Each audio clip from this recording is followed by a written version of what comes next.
Regardez ça, une petite pépinière. Regardez comment c'est mignon. Oh, bah oui, c'est encore tout petit ça. Ah, là c'est un petit peu plus... Voilà, ça c'est trop là. Là c'est trop. Allez, on traîne pas, on y va.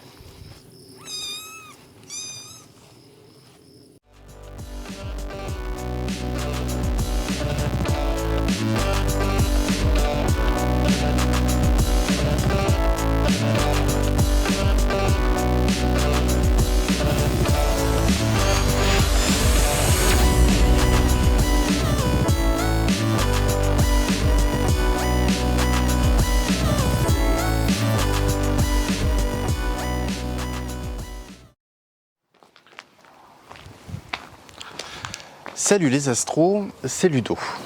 Ah, elle est pas là. Alors oui, vous avez vu le temps, je sais pas si on voit bien. Donc ils ont dit ciel clair.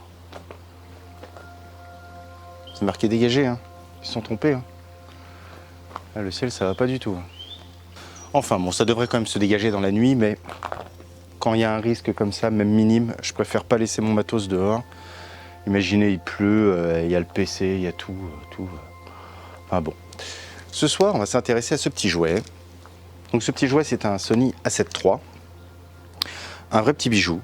Bon, il n'est pas parfait, mais voilà. J'étais passé, j'avais donc deux APS-C, j'ai 80D, 1200D. Et donc j'ai pris pour essayer un plein format. Et les pleins formats de chez Canon et chez Nikon m'ont pas convaincu, sachant qu'il y avait la gamme d'objectifs qu'il fallait remplacer. Donc je suis passé chez Sony. Donc il est livré avec l'objectif kit, c'est un 24-70 f3.5.5.6, mais qui est de qualité nettement supérieure par rapport aux objectifs kit que tu pouvais avoir chez Canon. Mais surtout, j'ai reçu un petit caillou que je vais vous montrer. Donc c'est un 16 mm f1.4. Donc le cul est en métal, la finition est vraiment bien, la mise au point ça coulisse, c'est nickel. En plus, c'est une vis sans fin une fois que vous avez fait la mise au point. Une fois que vous la bloquez, vous avez beau tourner, ça ne change pas. Le seul petit hic, c'est que c'est un objectif APS-C, enfin les équivalents d'APS-C chez Sony, les 6200, 6400, je sais plus. Donc lorsqu'on le met sur un plein format chez Sony, automatiquement le boîtier passe en APS-C. Donc c'est bien, parce que vous n'avez pas de problème de vignotage comme vous pouvez avoir sur les autres marques. Enfin, en tout cas, chez Canon, j'avais eu le souci là. Donc il se met automatiquement en format APS-C et par contre il passe en 10 millions de pixels. C'est bien et c'est pas bien. C'est bien parce que dès que vous le mettez, vous pouvez l'utiliser voilà, comme vous voulez. Puis si vous filmez avec en 4K, ça reste quand même de la 4K. Ça par contre pour la vidéo il n'y a pas de souci. Par contre pour la photo, il se met en 10 millions de pixels. Donc j'ai fait bien évidemment des essais de Voie lactée dessus. Et généralement je fais une mosaïque, hein. Je prends une fois, deux fois, puis comme ça je retrouve mes 20 millions. Enfin, un petit peu moins. Mais bon. Ce soir, étant donné que je ne vais pas trop sortir le matériel, on va aller se promener et je vous emmène avec moi. Donc avec moi, je vais emmener le 16 mm f1.4, donc qui passe au format, qui passe à 24, hein, lorsque vous le mettez avec le facteur de crop, donc 24 mm on va dire f1.4. Le boîtier A7 III, vous faire voir un petit peu ce qu'il est capable de faire, en tout cas sur la photo de Voie lactée, et je vais juste prendre un trépied. Voilà, je ne vais même pas prendre la Star Adventurer parce qu'il y a quand même au moins 1 ou 2 km à pied. Je ne vais pas prendre la voiture, on va y aller à pied. Pour vous faire voir que juste en vous promenant, hein, si vous êtes sur vos lieux de vacances, etc., vous pouvez facilement, avec un trépied et puis votre appareil photo, prendre de très belles photos de la Voie lactée. Bon, ça a l'air de se déplacer nord-est. Donc de toute façon, j'ai regardé sur la carte météo, je vais avoir le sud dégagé. Donc pour cette nuit, même s'il y a des nuages au nord, on a le sud qui est tranquille. Donc on va attendre qu'il fasse nuit et à tout à l'heure. Donc il est 23h15, donc normalement le temps d'aller là-bas, ça devrait le faire. Donc je prends juste mon trépied, on va le replier comme ça. D'ailleurs je vais le tourner un peu là, sinon ça va me gêner. Et je prends donc l'Alpha 7, donc j'ai mis de la lumière dessus et puis il y aura le son. Je voulais prendre l'autre APN, mais je ne me vois pas porter tout ça avec l'APN à bout de bras pour me filmer. Donc je me filmerai avec lui, puis éventuellement j'ai le smartphone avec moi. Hop, et puis on va mettre ça en dessous pour le trépied. Allons-y.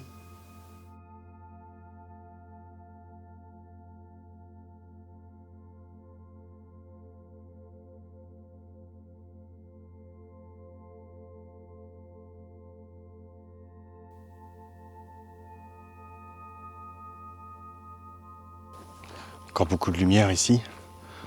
On est passé devant une église du 11e ou 12e siècle. Ici, il y en a plein. Alors c'est génial, c'est que si vous êtes à 500 mètres de l'église, vous êtes considéré bâtiment de France et vous n'avez rien le droit de construire. C'est infernal. Donc mon observatoire, le permis de construire a été refusé. Donc je voulais faire une tour de 20 mètres avec un beau dôme. Donc ce sera une cabane de jardin. Ouais, on discerne déjà la Voie lactée à la vue nue. Jupiter qui est bien claquante. Là-bas c'est le moulin, mais bon le moulin on le connaît. On va aller faire autre chose. Je vais m'éloigner des lumières et on se retrouve tout à l'heure. Ici on est 280 habitants. Je suis sûr qu'il n'y en a pas un qui est abonné à ma chaîne. Chauve-souris. Je sais pas si on la voit. Ah, il y en a plusieurs. Bon là ça fait quoi? Ça fait un quart d'heure que je marche. Je sais qu'au bout de la route là, ça se divise, il y a un croisement et il y a une route qui va vers les vignes. Donc là on va vers les vignes. Là-bas ça remonte vers le moulin, donc on va pas y aller. Là c'est d'où je viens. Et là c'est vers le bas, ça va vers une autre commune. Donc on va prendre le chemin le plus lugubre. C'est pas conseillé normalement. Je pense que vous voyez Jupiter. Donc il y a des nuages qui arrivent là-bas. Donc je vais déjà prendre un cliché pour voir où est-ce que se situe le nuage.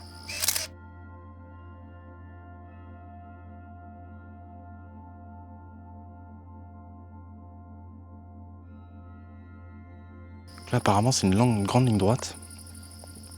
Alors c'est con, c'est que la Voie lactée est pas pile poil en bas et encore. Non, à mon avis elle donne un peu trop à gauche. Mais on peut essayer de faire un plan pour jouer avec les lignes. Donc la grande ligne droite, enfin je pense que c'est une grande ligne droite. J'arrive pas à voir. Il faudrait que je fasse une photo pour voir au loin. Donc on voit bien le Sagittaire, le Scorpion. Donc je vais quand même essayer cette histoire de route. Je vais voir.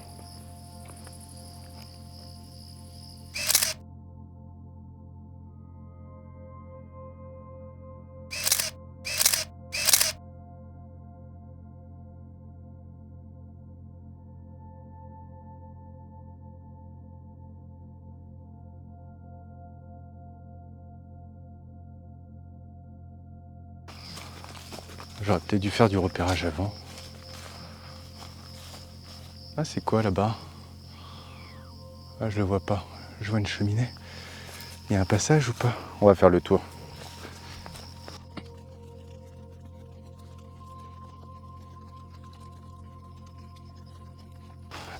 J'ai l'impression de faire un remake du projet Blair Witch.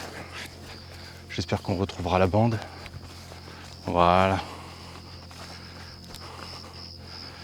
Alors le problème c'est que la Voie lactée elle est là-bas. Les vignes sont hautes quand même.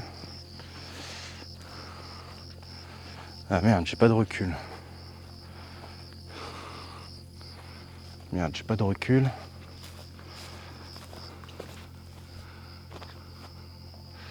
Alors le Sagittaire est là. Ouais bon.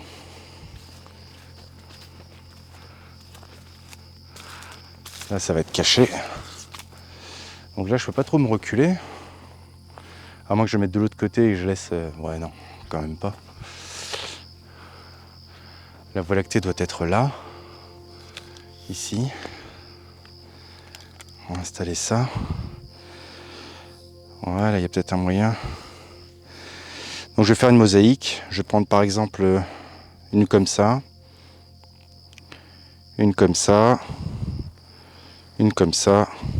Et une comme ça. Et ce qu'il faudrait même, c'est... Ah ouais mince, il faudrait que je me décale encore. On dit qu'il faut toujours être à hauteur du sujet. Mais là je baisserai bien encore un petit peu.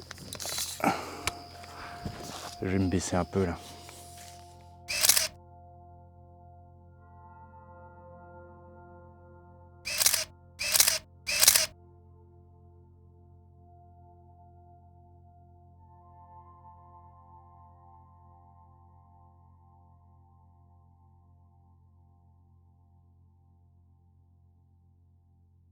Alors ce que vous pouvez faire aussi lorsque vous avez comme ça des édifices dans le noir, c'est de faire du light painting, c'est-à-dire que vous prenez une lumière et pendant que vous lancez la pose, vous éclairez, alors évidemment de derrière, hein, derrière l'appareil, vous éclairez brièvement la surface.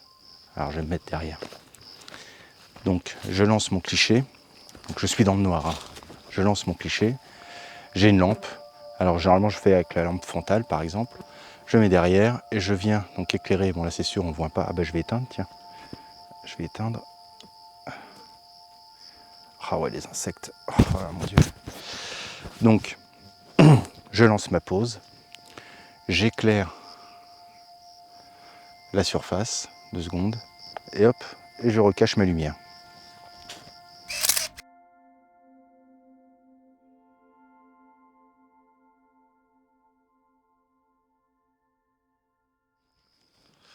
Bon décidément le nuage a décidé de me faire chier. Parce que tout est clair. Ah là-bas. À part l'ouest, à l'horizon de l'ouest, il y a quand même un peu de nuages. Mais là il y en a un gros qui va passer devant la Voie lactée. Mais bon. Demain étant donné que je m'en vais en vacances. C'est une voiture qui arrive là ?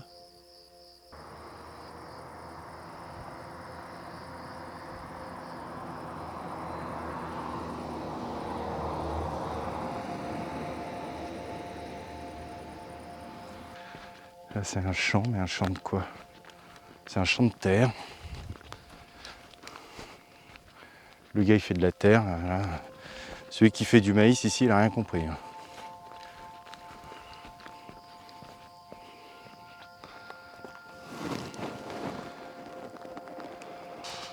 À part des vignes, pas grand chose. Hein. Alors le problème c'est qu'il y a très très beaux bâtiments. Il y a des châteaux, il y a des vieilles églises, mais tout est éclairé. Donc on ne peut jamais faire de photos avec une belle Voie lactée derrière. Ah mais là je sais pas où je vais. Là-bas il y a des arbres, 2 bosquets. Est-ce que si je me rapproche, bof, bof, bof, bof. Je peux essayer de faire une mosaïque ici.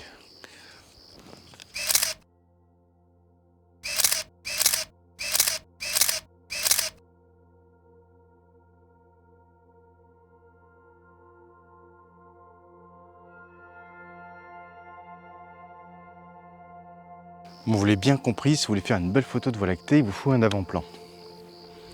Alors l'avant-plan, à part des vignes ici, il n'y a pas grand-chose. Alors ce que certains font, qui peut être pas mal, vous savez, c'est d'avoir une fleur sur laquelle vous faites la mise au point avec la Voie lactée. Voilà, mais ça c'est selon votre bokeh, c'est-à-dire votre flou d'arrière-plan.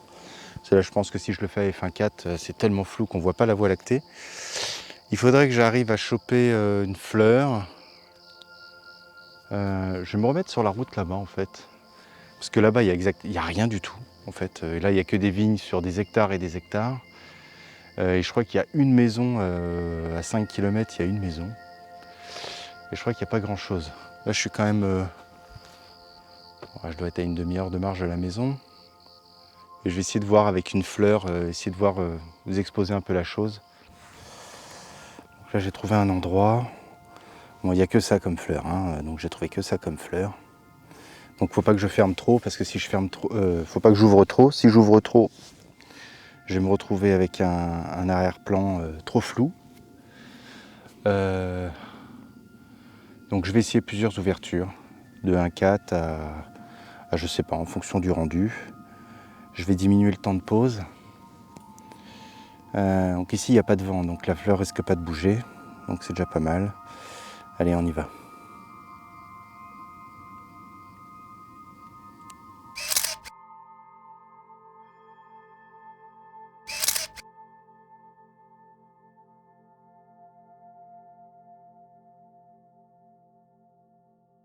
Bon, bah comme vous l'avez vu, il y a ce putain de nuage qui fait chier.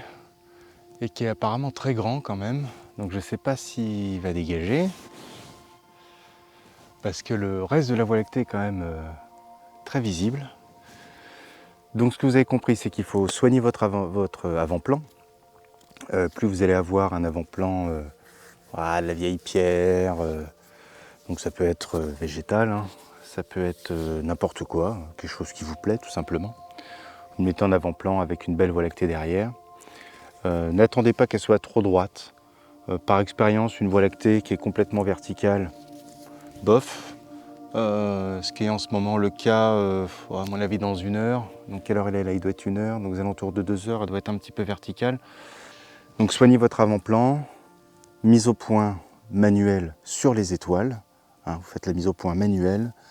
Vous ouvrez à fond. Si, lorsque vous zoomez sur les étoiles, vous avez des espèces d'aberrations violettes ou vertes, vous fermez un petit peu votre diaphragme. Donc que ce soit si vous shootez à f1.8 ou à f1.4 et vous voyez qu'il y a des petites aberrations sur vos étoiles, vous prenez la photo, vous zoomez, vous regardez. Si c'est le cas, vous fermez un petit peu. Si vous avez un 50 f1.8 par exemple, vous fermez à 2.5 ou à 3, 3.2. Vous voyez, toujours fermer un tout petit peu. Donc là, bon là j'ai pas fermé, j'ai pris pas mal de photos à f1.4 parce que c'est un petit jouet, voilà, je viens de l'avoir, donc f1.4 j'ai jamais eu ça. Donc histoire de voir un petit peu ce que ça donnait. Donc ce que vous pouvez faire aussi surtout, c'est de faire du repérage en journée. Là, malheureusement là-bas, j'ai pas trop envie de m'aventurer parce que ça se trouve je vais marcher encore pendant une demi-heure. Et là je suis quand même assez loin de la maison. Donc je vais rentrer, je vais retoucher tout ça. Je pense que je vous mettrai les photos au moment où je les fais. Enfin, je les mettrai, je les aurai. Donc vous les avez déjà vues certainement. Quoi qu'il en soit, donc moi je pars en vacances, donc je vous souhaite bonnes vacances. On tousse dans le coude, hein, c'est toujours d'actualité. Pensez au masque, protégez-vous. Hein, ça me rappelle ma jeunesse, ça, protégez-vous. Donc quoi qu'il en soit, je vous souhaite de bonnes vacances, un bon ciel, profitez, shootez à outrance. Et puis on se revoit donc à la rentrée. Je ne sais pas quand est-ce que sortira le prochain épisode. Mais quoi qu'il en soit, je vous dis à très bientôt. Salut. Il y a un truc qui est bien quand on fait de l'astro, c'est qu'à 1h du matin, vous pouvez appeler vos copains. Parce qu'ils shootent.